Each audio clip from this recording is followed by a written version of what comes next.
vino, empezaba a relajarme mientras se cocían las verduras.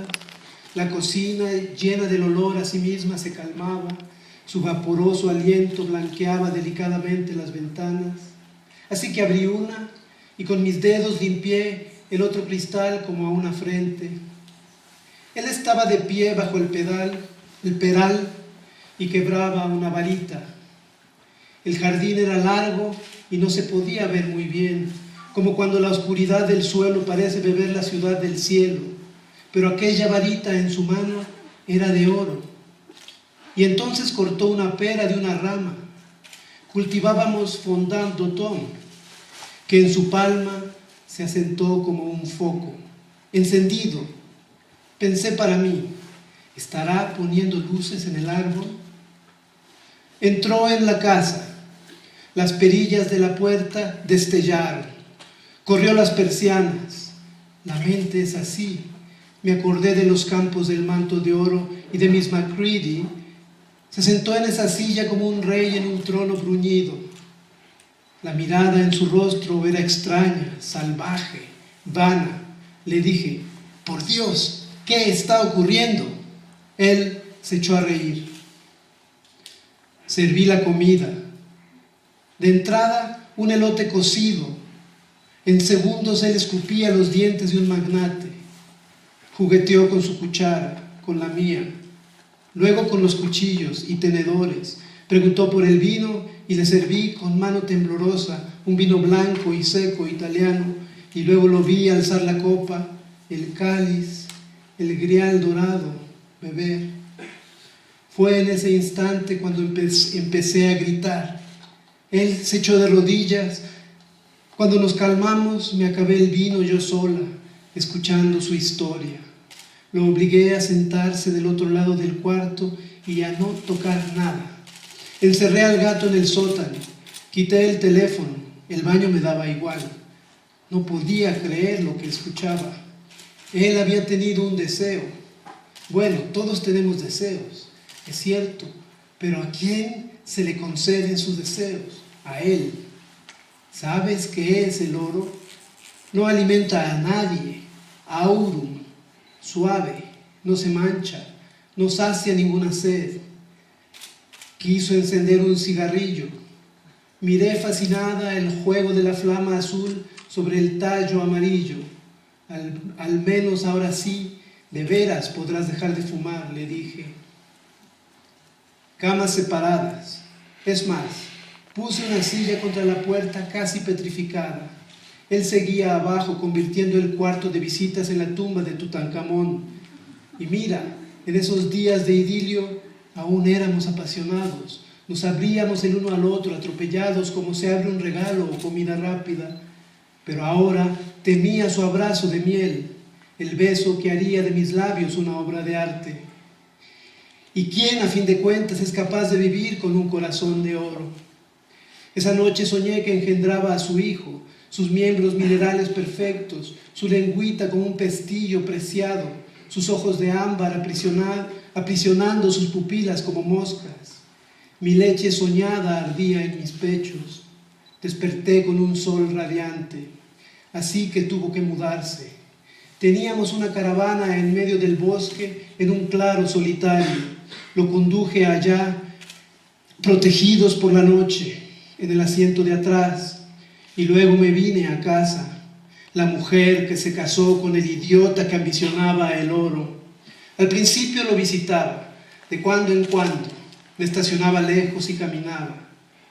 Te dabas cuenta que estaba cerca, truchas doradas sobre el pasto. Un día, una liebre colgada de un alerce, una hermosa equivocación color de lima, y adelante las huellas de su pisada destellando junto al cauce del río. Estaba delgado, delirante, decía oír la música de Pan en el bosque. Escucha, fue la última gota. Lo que me enfurece no es la estupidez o la codicia, sino que no pensara ni un instante en mí, el egoísmo puro. Vendí las cosas de la casa y me vine para acá. Bajo cierta luz me acuerdo de él, al amanecer o al caer la tarde. Y una vez, un frutero lleno de manzanas me paró el corazón. Lo que más extraño aún ahora son sus manos, sus tibias manos sobre mi piel, su roce.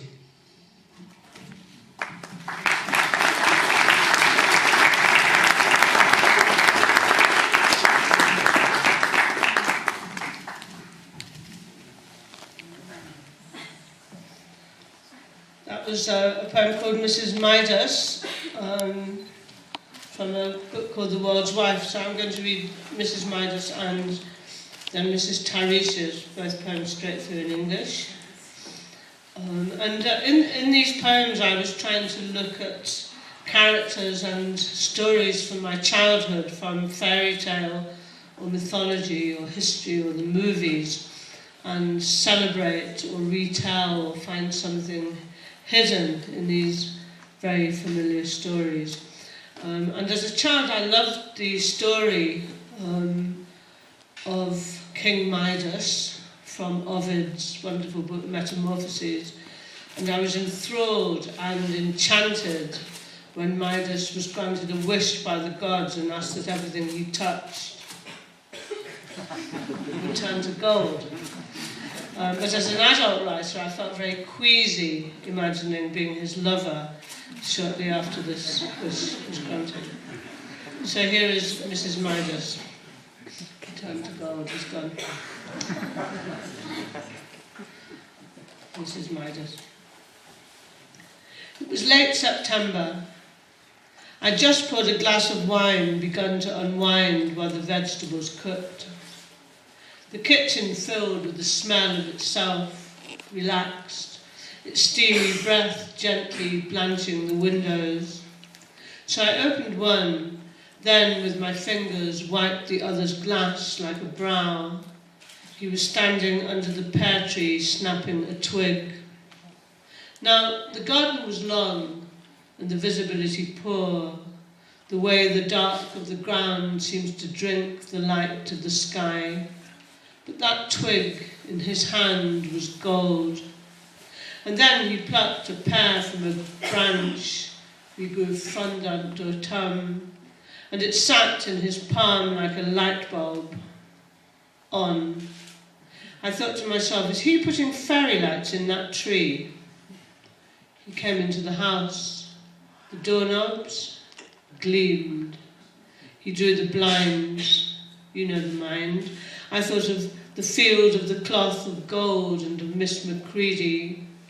He sat in that chair like a king on a burnished throne. The look on his face was strange, wild, vain. I said, "What in the name of God is going on?" He started to laugh. I served up the meal. For starters, corn on the cob. Within seconds he was spitting out the teeth of the rich. He toyed with his spoon, then mine, then with the knives, the forks. He asked where was the wine.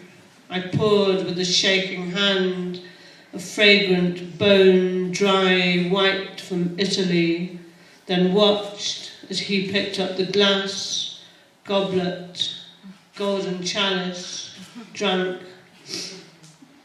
It was then that I started to scream. He sank to his knees. After we both calmed down, I finished the wine on my own, hearing him out. I made him sit on the other side of the room, keep his hands to himself. I locked the cat in the cellar. I moved the phone. The toilet I didn't mind. I couldn't believe my ears, how he'd had a wish. Look, we all have wishes, granted. But who has wishes granted? Him. Do you know about gold? It feeds no one. Aurum, soft, untarnishable, slakes no thirst. He tried to light a cigarette. I gazed, entranced, as the blue flame played on its luteous stem. At least, I said, you'll be able to give up smoking for good. Separate beds. In fact, I put a chair against my door, near petrified. He was below, turning the spare room into the tomb of Tutankhamun. You see, we were passionate then, in those halcyon days, unwrapping each other rapidly like presents, fast food. But now I feared his honeyed embrace, excuse me, the kiss that would turn my lips to a work of art, and who, when it comes to the crunch, can live with a heart of gold. That night, I dreamt I bore his child, its perfect all limbs, its little tongue like a presser's latch, its amber eyes holding their pupils like flies. My dream milk burned in my breasts. I woke to the streaming sun. So he had to move out. We'd a caravan in the wilds in a glade of its own. I drove him up under cover of dark. He sat in the back. And then I came home, the woman who married the fool who wished for gold. At first I visited, odd times, parking the car a good way off, then walking. You knew you were getting close, golden trout on the grass. One day a hare hung from a larch, a beautiful lemon mistake. And then his footprint glistening next to the river's path. He was thin, delirious, hearing, he said, the music of Pan from the woods. Listen. That was the last straw. What gets me now is not the idiocy or greed, but lack of thought for me, pure selfishness. I sold the contents of the house and came down here. I think of him in certain nights, dawn, late afternoon, and once a bowl of apples stopped me dead. I miss most, even now, his hands, his warm hands on my skin, his touch.